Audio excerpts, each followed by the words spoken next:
Welcome to all of you in my YouTube channel learn math clearly. तो आप higher mathematics की ABCD को समझ सको, मैथमेटिकल कॉन्सेप्ट्स आपको पेन ना क्रिएट करें, आप मैथमेटिक्स को ऑनेस्टली इंजॉय कर सको और स्टेप बाय स्टेप चीज़ें क्लियर हों आपको। इसके लिए हमने आपके लिए इस प्लेटफॉर्म पे थोड़ा सा वर्कआउट करा है।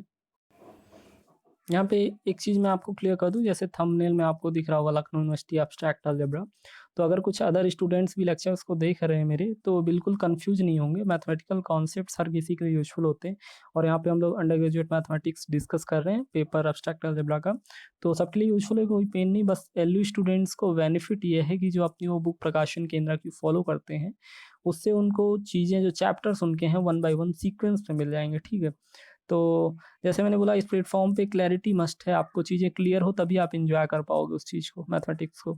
तो क्लैरिटी के पॉइंट ऑफ व्यू से हमने यहाँ पे एब्स्ट्रैक्ट अलजेब्रा का पेपर पिकअप करा है। तो क्लैरिटी के पॉइंट ऑफ व्यू से सबसे पहले आप प्लेलिस्ट की लिंक मैं बार बार फोल्डर में देता हूँ, मैं यहाँ डिस्क्रिप्शन में, और आप चैनल से भी विजिट कर सकते हो। वहाँ पे आपको प्लेलिस्ट में एक बेसिक्स का फोल्डर मिलेगा।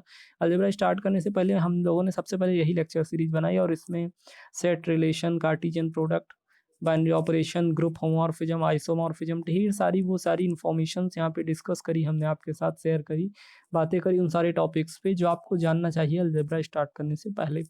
तो आप यहाँ पे अच्छे से विजिट कर सकते हैं लेक्चर सीरीज शुरू करने से पहले। दूसरी जो सीरीज अपनी आई वो ऑटोमॉर्फिज्म की आई थी। ऑटोमॉर्फिज्म का बड़ा ही ब्यूटीफुल कॉन्सेप्ट है, 1856 में विलियम रॉबर हैमिल्टन ने ऑब्जर्व करा था। तो ऑटोमॉर्फिज्म के कॉन्सेप्ट के रिगार्डिंग डेफिनेशन क्या है इसकी, इनर ऑटोमॉर्फिज्म, आउटर ऑटोमॉर्फिज्म, ढेर सारे इनके standard results as a theorem, हमने उसका प्रूफ भी देखा और उनको यूज करते हुए ढेर सारी प्रॉब्लम्स को भी डिस्कस करा वहाँ पे। इसके बाद जो अपनी सीरीज आई थी वो कॉन्जुगेसी की लेक्चर सीरीज आई थी, कॉन्जुगेट एलिमेंट्स के लिए। तो कॉन्जुगेसी की सीरीज में आपके कॉन्जुगेसी का डेफिनेशन है, कॉन्जुगेसी का रिलेशन कैसे इक्विवेलेंस होता है, वो कैसे पार्टीशन कर देता है, क्लास इक्वेशन क्या होती है, और एक जो फाइनाइट ग्रुप थ्योरी का एक माइलस्टोन, एक वेल नोन थ्योरम है, वेली बहुत सेलिब्रेटेड थ्योरम है, लाग्रांज एक मैथमेटिशियन थे उनकी, लाग्रांज थ्योरम, वो बोलती है कि सब ग्रुप का ऑर्डर ग्रुप के ऑर्डर को डिवाइड करेगा। उसको भी हमने यहीं पे डिस्कस करा। ऐसे ढेर सारे स्टैंडर्ड रिजल्ट्स, कॉन्सेप्ट्स हमने डिस्कस करे और इन लास्ट उस पे बेस्ड प्रॉब्लम को भी सॉल्व करा। और जो अभी प्रेजेंट में लेक्चर सीरीज अपनी चल रही है वो साइलो थ्योरी के नाम से चल रही है। यहाँ पे ये साइलो एक मैथमेटिशियन थे, पीटर साइलो, नॉर्वे के। इन्होंने जो लाग्रांज थ्योरम थी कि सब ग्रुप का ऑर्डर ग्रुप के ऑर्डर को डिवाइड करेगा, उसके कन्वर्स पार्ट को लेके इन्वेस्टिगेशन करा और चेक करा कि कन्वर्स किन किन सिचुएशंस में ट्रू हो सकता है, और अदर मैथमेटिकल एस्पेक्ट्स को भी ध्यान में रखा। ऐसा करते करते इन्होंने अपनी 3 पॉपुलर थ्योरम इनकी आई, Sylow first theorem, Sylow second theorem, Sylow third theorem. ये तीनों थ्योरम बड़ी यूजफुल हैं कॉन्सेप्ट्स को समझने, इनके ग्रुप फाइनाइट ग्रुप थ्योरी को समझने के लिए, और इनके बेस्ड बहुत सारे प्रॉब्लम्स भी हम लोग सॉल्व करते हैं। तो अभी प्रेजेंट लेक्चर सीरीज में हम लोगों ने बातें कर ली हैं, जो तीनों थ्योरम्स के स्टेटमेंट डिस्कस कर लिए हैं, प्रूफ डिस्कस कर लिए हैं, और सारे मोरल सारे कॉन्सेप्ट्स हमने साइलो थ्योरी के कवर कर लिए हैं। हम जस्ट प्रीवियस लेक्चर की बात करें तो हम सॉल्व कर रहे थे कुछ प्रॉब्लम्स, क्योंकि प्रॉब्लम्स आपको और स्ट्रॉन्ग बनाते हैं कॉन्सेप्ट में। तो प्रॉब्लम्स हम लोग डिस्कस कर रहे थे कुछ, और प्रॉब्लम डिस्कस करते समय हमें फील हुआ ये कि आपको 2 इन्फॉर्मेशन देनी चाहिए। एक आपको मॉडुलो सिस्टम की इन्फॉर्मेशन देनी चाहिए जो आगे क्वेश्चंस में आपको यूज करना है, modulo M, addition modulo, multiplication modulo. तो जस्ट प्रीवियस लेक्चर में हमने आपको नॉलेज कैप्सूल, एक एडिशनल सेशन अपना होता है, जैसे प्लेलिस्ट में आप विजिट करेंगे तो वहाँ पे नॉलेज कैप्सूल के नाम से एक फोल्डर आपको मिलेगा। वहाँ पे सारी एडिशनल इन्फॉर्मेशन रखी है कि क्लाइन बिफोर ग्रुप क्या है, किसी भी सबसेट को सब ग्रुप कैसे प्रूफ करेंगे, नॉर्मल सब ग्रुप क्या होते हैं, कोसेट्स क्या होते हैं, ये सारी चीज़ें आपको नॉलेज कैप्सूल में मिल जाएंगी। तो अभी नॉलेज कैप्सूल के ही ऑर्डर में हम लोग साइलो थ्योरी पढ़ रहे थे, तो बीच में हमें लगा आपको मॉडुलो एम आना चाहिए, मॉडुलो सिस्टम आना चाहिए, क्योंकि आगे प्रॉब्लम्स जो आने वाली हैं साइलो थ्योरी में, जो हम डिस्कस करेंगे आपके साथ, उसमें इसका यूज है। तो नॉलेज कैप्सूल के 2 सेशन हमने लगाए, 2 लेक्चर। जस्ट प्रीवियस में हमने मॉडुलो एम आपको बता दिया। आज भी नॉलेज कैप्सूल का ही सेशन होगा, इसमें हम आपको सिमेट्रिक ग्रुप के बारे में बताएंगे।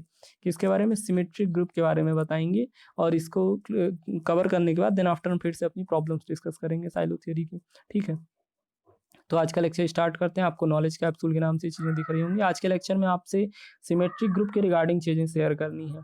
तो ज़रा देखते हैं सिमेट्रिक ग्रुप्स क्या होते हैं, कैसे होते हैं। सिमेट्रिक ग्रुप जो होते हैं, लेट कैसे, इसका ओरिएंटेशन कैसे होता है, जरा क्लियर समझते हैं, चीज़ों को बेसिक से समझते हैं। Let A is a non empty set.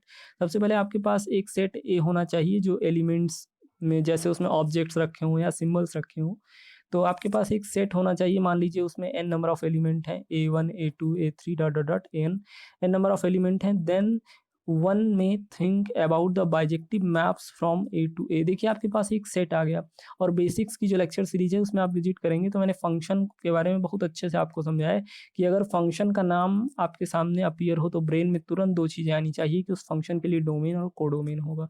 ठीक है, डोमेन जहाँ से एलिमेंट को पिक करेगा, कोडोमेन जहाँ पे ले जाके मैप करेगा। और कोडोमेन में जो एफ इमेजेस का कलेक्शन है वो आपका रेंज कहलाता है। ये इतनी बातें तो आपको जनरली मैप का नाम लेते ही आ जाना चाहिए। तो अगर आपके पास एक सेट कोई है, अगर आपके पास एक सेट कोई है यानी वेल डिफाइंड कलेक्शन आपके पास है तो उसकी दो कॉपी ले लीजिए। एक कॉपी एक यहाँ पे रखिए सेट की, एक कॉपी यहाँ पे रखिए। तो एक डोमेन के तरीके सर्व कर सकता है, एक कोडोमेन के तरीके बिहेव कर सकता है। और इनके बीच में एक मैप एफ डिफाइन कर लीजिए। मैप क्या करिए, एफ डिफाइन कर लीजिए। और ये मैप आपका एफ बाइजेक्टिव हो जाए। बाइजेक्टिव बोले तो वन वन फंक्शन और ऑन टू हो जाए। अभी अगर वन वन और ऑन टू को लेके आपको पेन है तो नॉलेज कैप्सूल के नाम से प्लेलिस्ट में जो फोल्डर पड़ा है, जो एडिशनल सेशन आज हम लोग जिस पे बातें भी कर रहे हैं, नॉलेज कैप्सूल का ही लेक्चर आज चल रहा है, तो उस फोल्डर में आपको ये सारी बेसिक चीज़ें मिल जाएंगी। वन वन ऑन टू कैसे प्रूफ करना। अच्छा, किसी भी मेरे लेक्चर में अगर कोई पेन हो ना आपको, तो आप सबसे पहले बेसिक्स और नॉलेज कैप्सूल इन दोनों लेक्चर सीरीज को जरूर विजिट करिए, उसमें आपका सोल्यूशन मिल जाएगा आपको। तो मैं बात ये कर रहा था, अगर आपके पास एक कोई सेट है जिसमें n नंबर ऑफ एलिमेंट्स हैं तो आप एक को एज एक कॉपी उसकी लीजिए डोमेन, एक कॉपी लीजिए कोडोमेन के तरीके, और उसके बीच में आप मैप डिफाइन करिए, ढेर सारे मैप। तो आप बाइजेक्टिव मैप्स यानी कि ऐसे मैप्स जो वन वन ऑन टू हों, अभी वन वन ऑन टू यहाँ नहीं रिपीट करूँगा मैं, तो वन वन ऑन टू हों बाइजेक्टिव मैप्स आप खोज सकते हो। ढेर सारे आप बाइजेक्टिव मैप्स खोज सकते हो ए टू ए।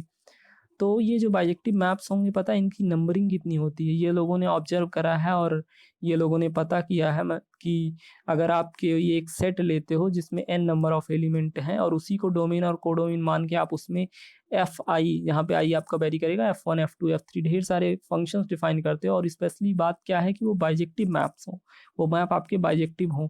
तो वो लोगों ने ऑब्जर्व करा ये चीज़ और आपको इन्फॉर्मेशन बताई कि अगर कोई एक सेट ए है, एक सेट ए है जिसमें n नंबर ऑफ एलिमेंट हैं और उसी को आप डोमेन कोडोमेन मान के बाइजेक्टिव मैप्स खोजने की कोशिश कर रहे हो, तो ये F1 F2 F3 ये कितने मैप्स एग्जिस्ट करेंगे पता है? लोगों ने आपसे बताया कि ये n फैक्टोरियल मैप्स एग्जिस्ट करेंगे, जहाँ पे n क्या है, n नंबर ऑफ एलिमेंट है ए सेट में। ए सेट में नंबर ऑफ एलिमेंट आपके n थे, तो ए टू ए जितने बाइजेक्टिव मैप्स आएंगे उनकी संख्या n फैक्टोरियल होगी। अगर मैं जरा एक एग्जांपल से आपको बताऊं, अगर ए आपका कोई सेट है जिसमें 1 2 दो एलिमेंट्स हैं, तो अगर आप ए टू ए मतलब ए को एक कॉपी डोमेन मानिए, एक कोडोमेन मानिए, और इनके बीच में आप बाइजेक्टिव मैप्स खोजना शुरू करिए कि कितने मैप एग्जिस्ट करेंगे।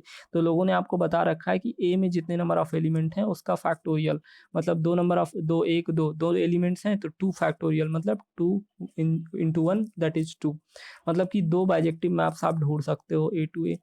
तो आपको एक चीज़ तो ये पता चल गई कि कोई भी set n number of element contain कर रहा है तो उसको ए टू ए जो बाइजेक्टिव मैप्स की संख्या होती है, काउंटिंग होती है, वो आपकी n फैक्टोरियल आती है।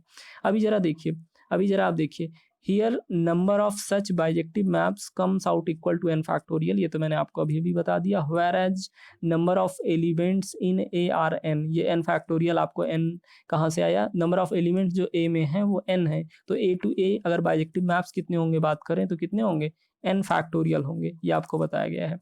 अभी जरा देखिए कहानी आगे सिमेट्रिक ग्रुप की कैसे क्रिएट होती है। Now let the set of all F eyes, मतलब सारे बाइजेक्टिव मैप्स का आप कलेक्शन ले लीजिए। क्या करिए, आप एक कलेक्शन, एक सेट लीजिए सारे बाइजेक्टिव मैप्स का करस्पॉन्डिंग टू ए, तो उसको ऐसे एसएन से डिनोट कर सकते हैं। ये स्टैंडर्ड नोटेशन है इन जनरल जो यूज करा जाता है किसी भी एक सेट ए से उसी सेट ए पे जो बाइजेक्टिव मैप्स होते हैं F1 F2 F3, और बेसिकली बोला जाए तो वो n फैक्टोरियल होंगे, प्रोवाइडेड बाई कि आपके कैपिटल ए सेट में n नंबर ऑफ एलिमेंट हैं। तो जो उन बाइजेक्टिव मैप्स का ए के करस्पॉन्डिंग उन बाइजेक्टिव मैप्स का कलेक्शन होता है उसको एसएन से डिनोट करते हैं।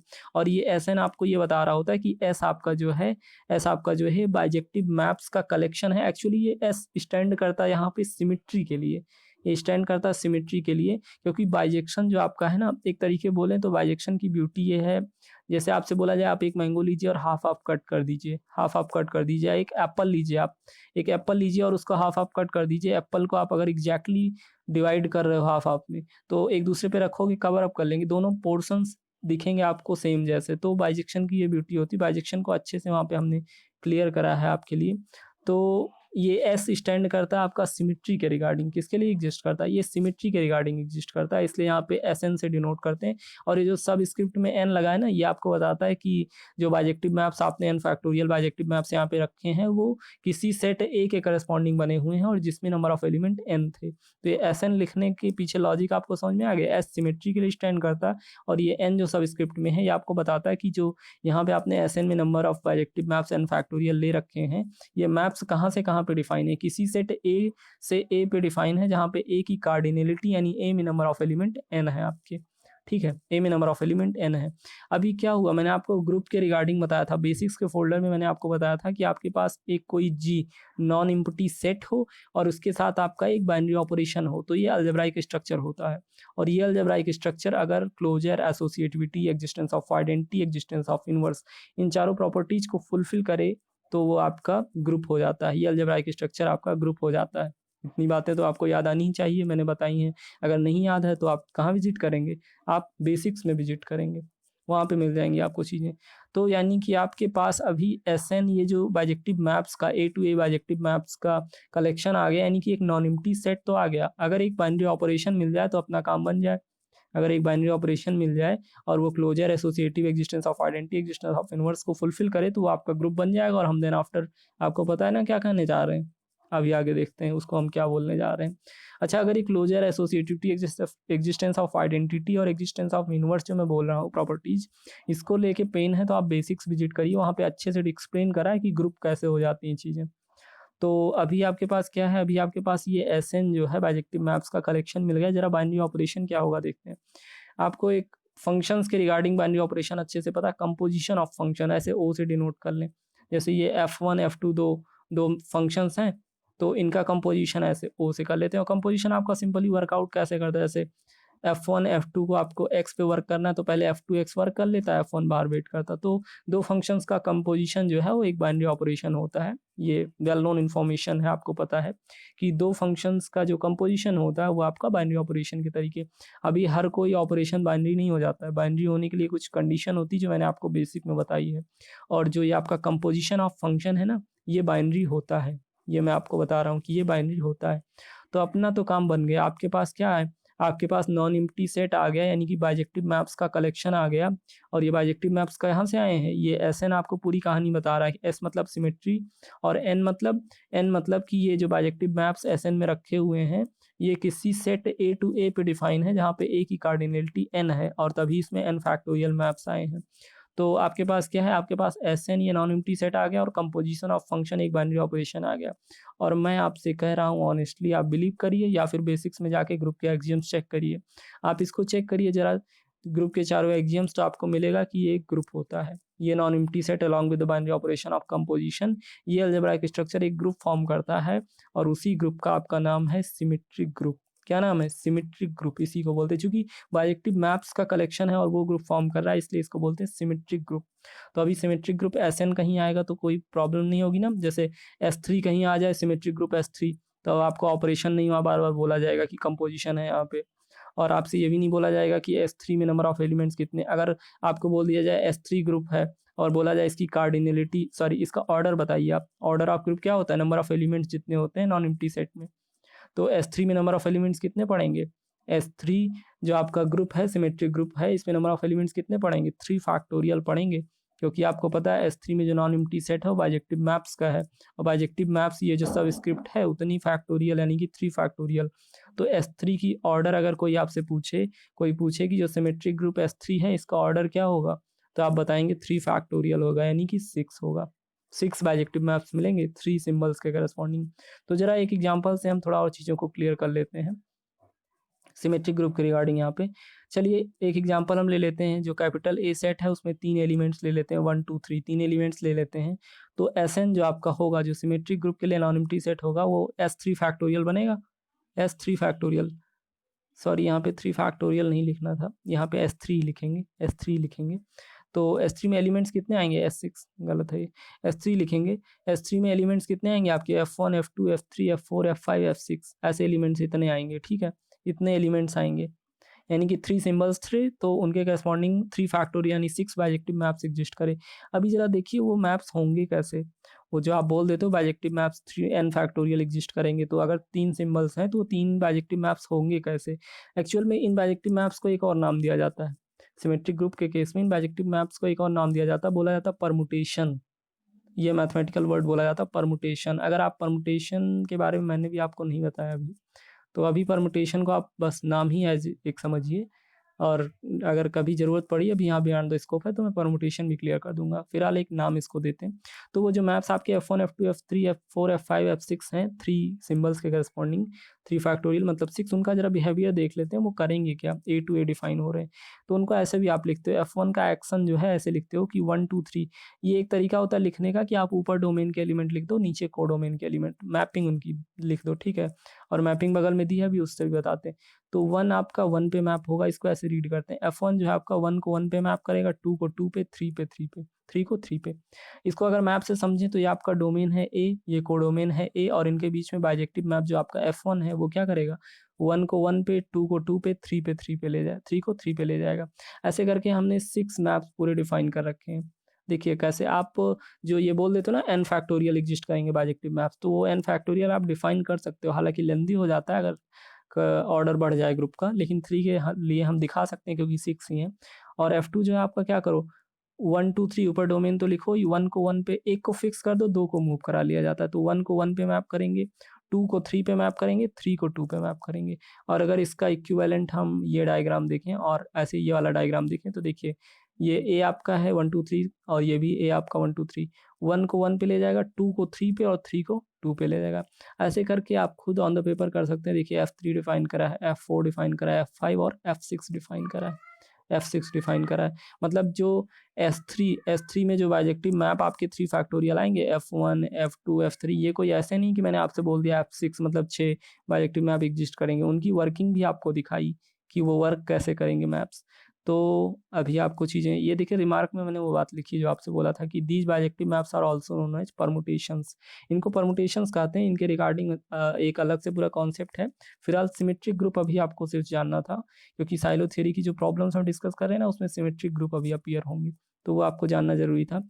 बस आज नॉलेज कैप्सूल का साइलो थ्योरी में इतना ही ज़रूरत थी। हमने आपको 2 लेक्चर दे दिए नॉलेज कैप्सूल के, एक आपको मॉडुलो सिस्टम बता दिया और एक सिमेट्रिक ग्रुप बता दिया। नेक्स्ट में जब हम मिलेंगे तो साइलो थ्योरी की नेक्स्ट प्रॉब्लम्स को अगली प्रॉब्लम्स को डिस्कस करेंगे हम लोग, और वहाँ पे ये जो कॉन्सेप्ट्स नॉलेज कैप्सूल के पढ़े इसको यूज करेंगे।